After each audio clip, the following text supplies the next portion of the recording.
Sometimes kids can do some pretty crazy, outrageous, and silly things that are extremely memorable. Today, we're going to talk about a few of those that just stick out. Son of fuck. Gee. Stay tuned. I'm Colby. And I'm Katie, and you're listening to What Would Teachers Say? All right, boys and girls, school is now in session. Today, we have Hey. What? Let me address something before we Oh. get started. Okay. My bad. So I was having a conversation with some of our followers, which were actually our colleagues, Our colleagues, yes. and the word colleague came up. Colleague? Why colleague? Well, they thought it was quite funny how we emphasized that they are our colleagues and not our friends. Oh, were they getting a little butthurt about us calling us some I don't know. colleagues? I don't know if it was butthurt, but they were like, why don't you just call us your friends? We're your friends. That's true. They are.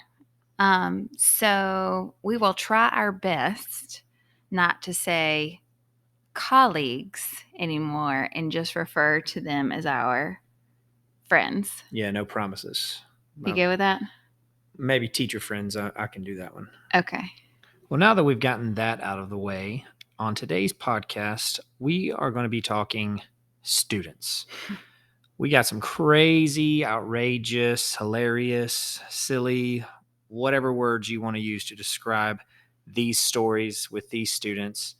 But when you teach for 25 plus combined years, you're bound to come across some exciting, interesting moments. Oh yeah.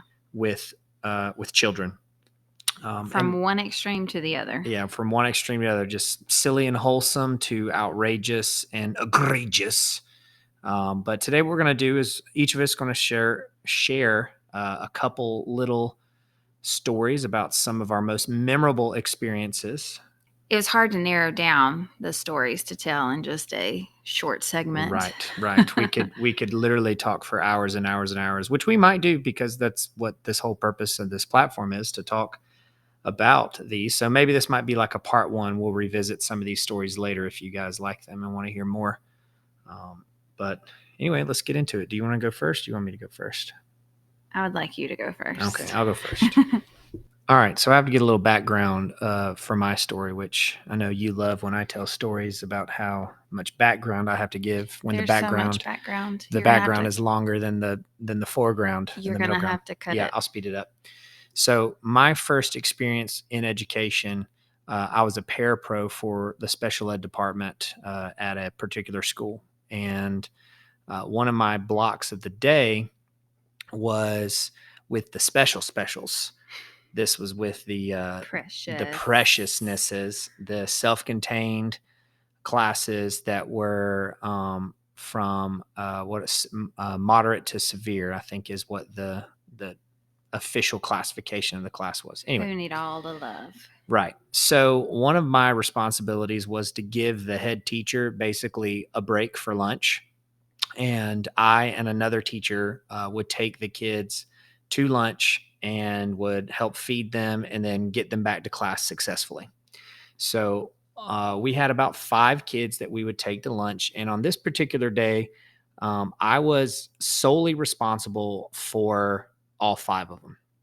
And, good Lord. And bless you. Yeah. And it was okay. I actually had done it before. It wasn't that big of a deal. But one of the responsibilities I had was I really had to all hands on deck, take care of this one kid. We'll call him Johnny. Of course, Johnny and Sally are probably going to show up a lot in these stories that we tell because those are they're always getting in trouble and always the subjects of, right? So anyway, just a good made up name, Johnny. So Johnny was severely autistic. He was not verbal. He needed a lot of attention and TLC and all the things. But he was a pretty funny kid.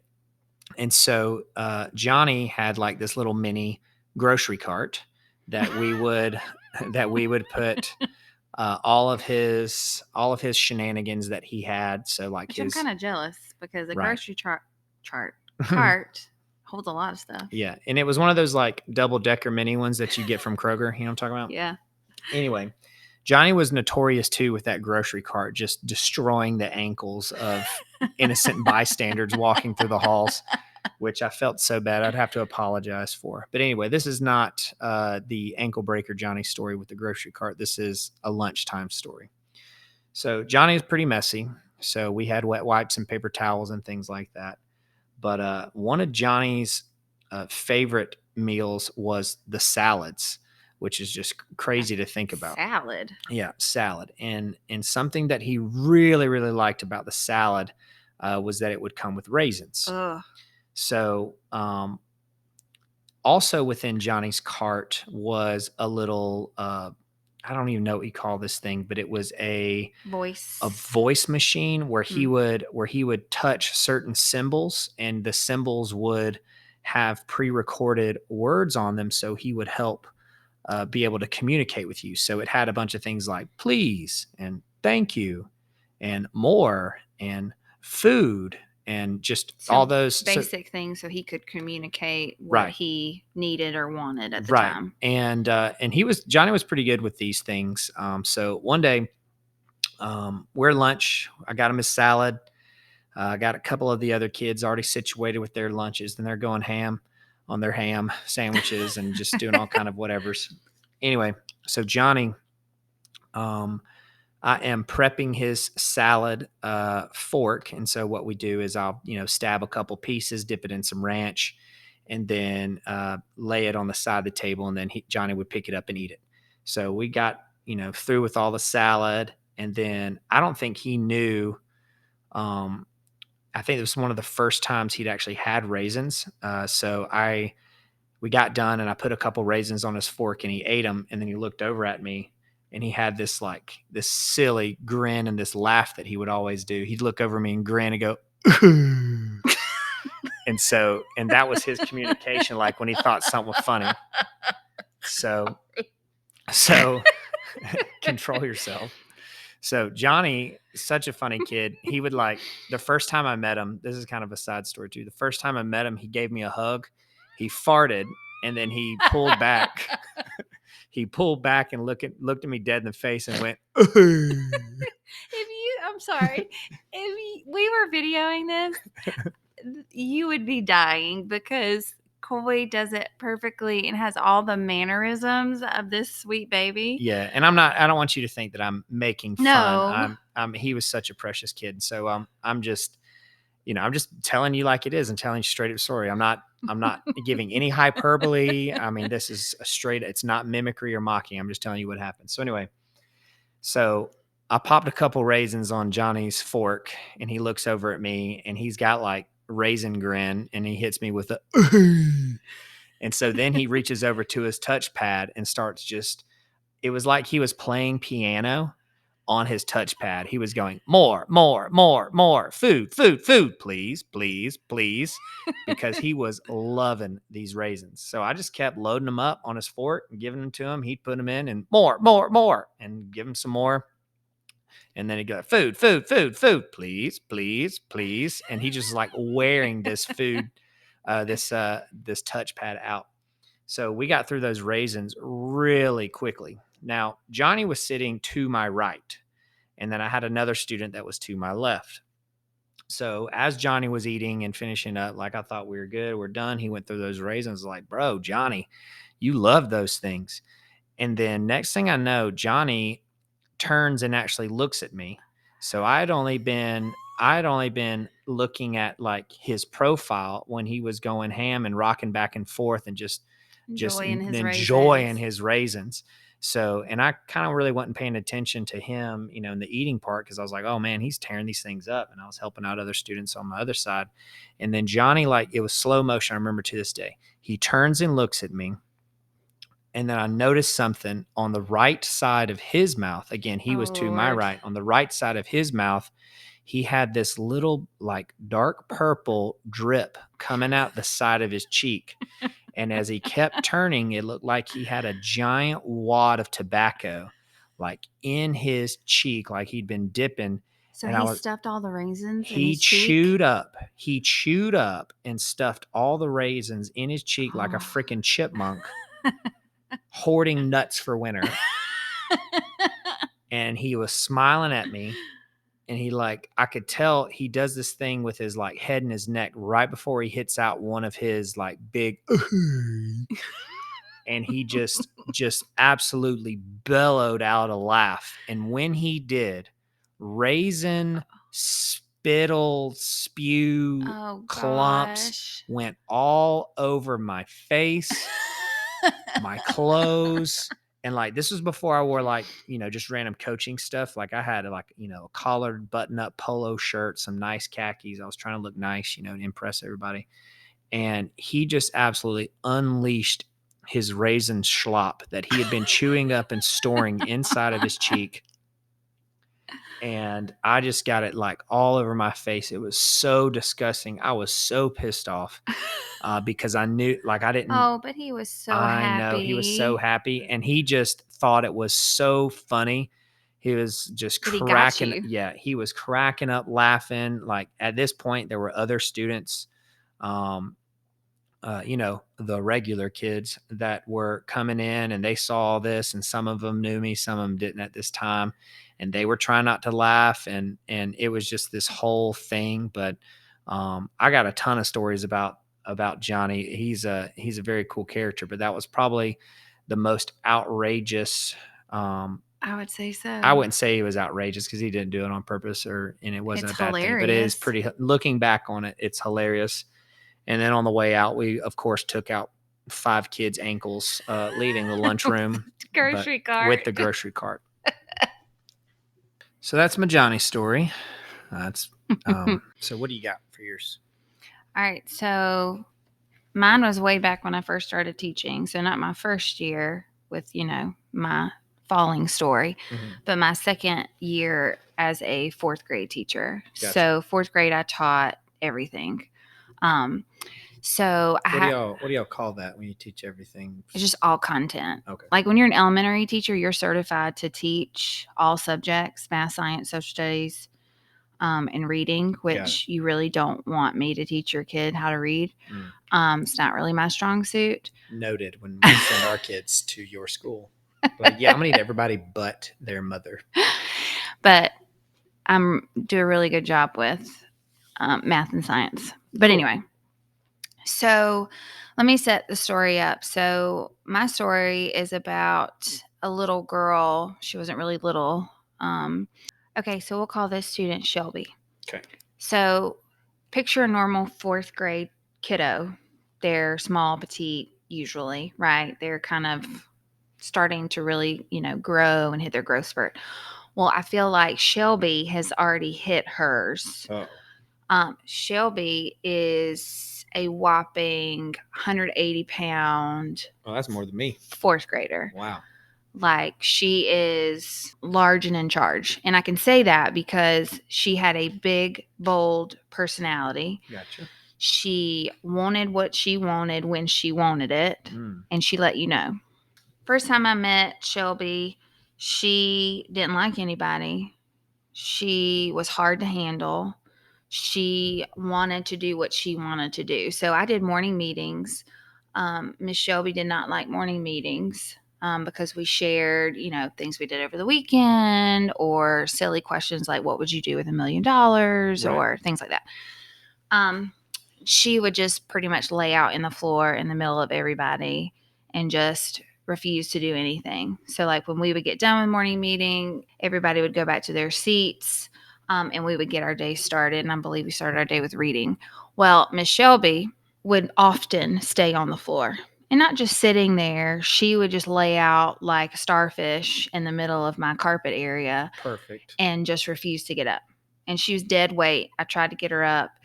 At that time, we had a behavior specialist who turned out to be an ex-military. I think he was ex-Marine.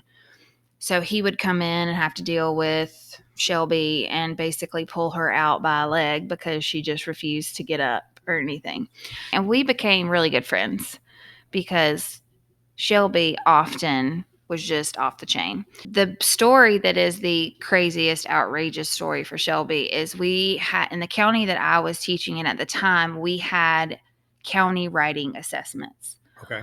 that tested their quality of writing. Right. So they had a different they had a topic they had to write upon, and they gave us specific paper that they had to write on, and they could not write too much, because if it didn't fit on that paper, it wasn't graded, right. Which I thought was, in my opinion, stupid, but nobody asked me. Yeah. So I do my walking around like I normally do on state testing, and I'm noticing that like she's into it, which I'm grateful for because that's usually not her. Right. And I noticed that she's writing ginormous, like massive letters, to where I know she's not going to be able to fit all of her ideas on that paper. Shelby sized. Yeah, so I got a little nervous. So I just squatted down right next to her in her ear. It was really quiet. And I was like, Shelby, I love all the ideas that you're getting down on your paper, but let's try to write a little bit smaller so we can fit all of them on this piece of paper. You know, trying to make it positive and not be like, stop writing so big. Yeah, of course. Well, Shelby didn't like that very much. So much so that she pushed her desk, threw it over during the assessment. The state mandated writing assessment. Okay. Well, it was countywide. Almost hit the kid in front of her, pushed her chair back, threw her chair. So all my kids are startled. Of course. So I'm trying to kind of not push her, but get her to the back of the classroom, because I actually had a door to the outside. Yeah. So I was trying to get her to the door to the outside to get her out so that it wouldn't disrupt all the other kiddos even more than it already had.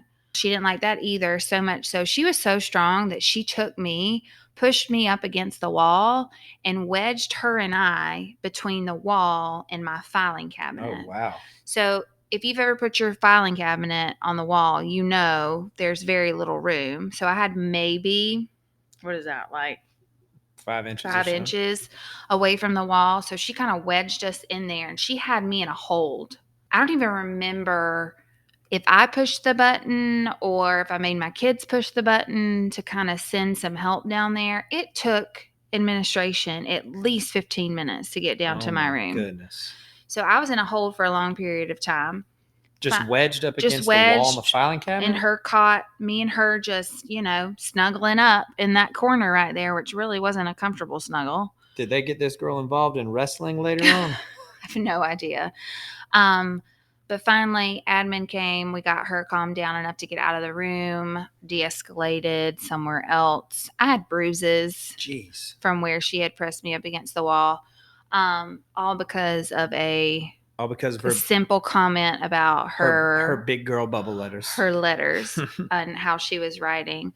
Fast forward a little bit. Shelby and I became the best of friends as the year progressed. She just needed somebody to love her and to know. She needed to know somebody cared about her, because her background was not very solid. She didn't have that influence.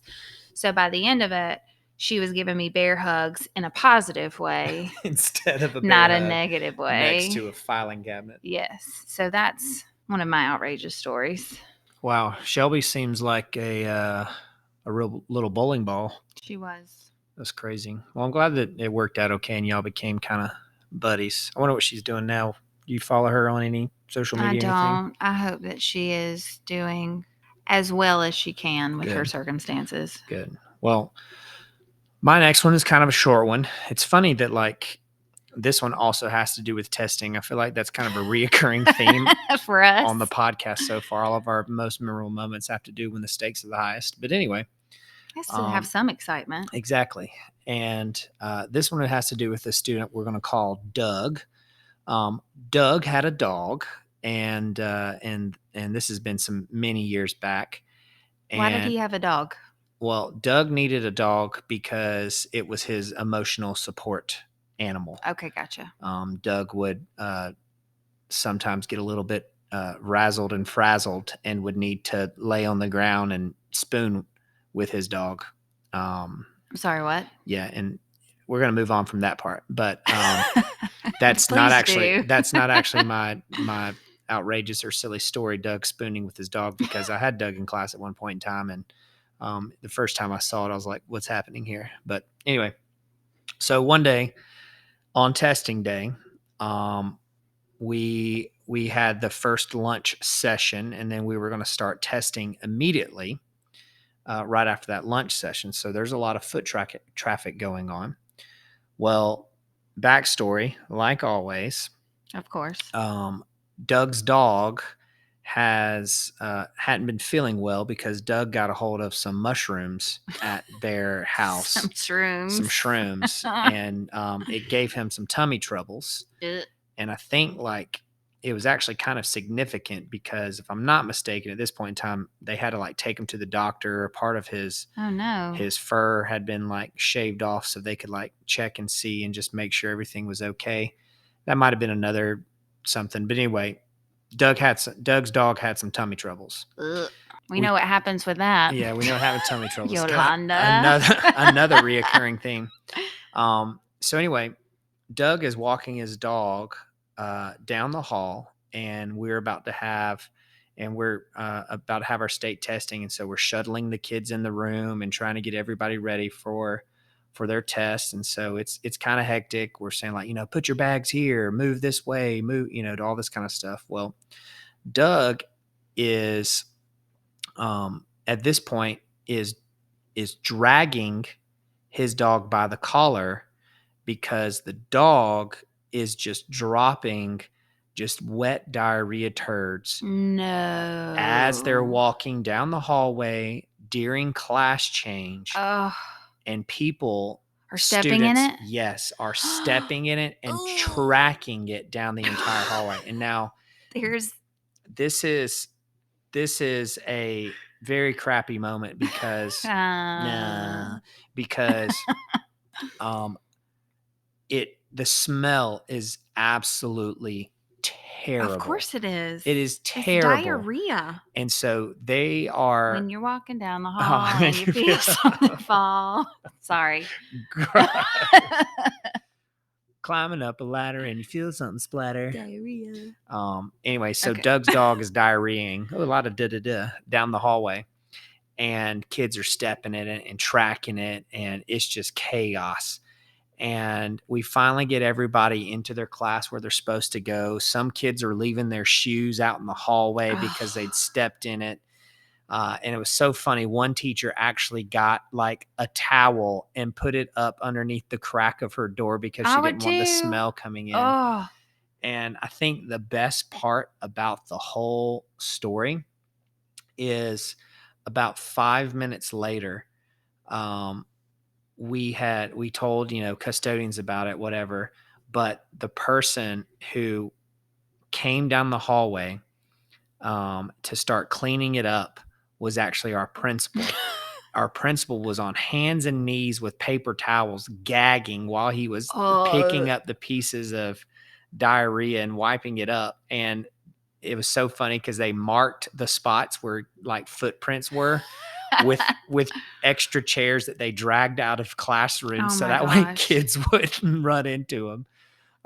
So lucky for me though, that was downstairs and my classroom is upstairs, so I didn't have to really smell or partake in any of that. But it was pretty funny. Can you imagine having to settle everybody down after all that? Like after all that, to get them like focused for testing? I could not even imagine. And then the stench of just crap just lingering the entire time. That's like when kids puke in the classroom. Oh gosh, stop. That happened to my colleague this week. Like puked all over his book bag and all over her new floor. Like I would die. So you said that happened to your colleague? Don't you mean your teacher friend? Oh, sorry, colleague. My bad.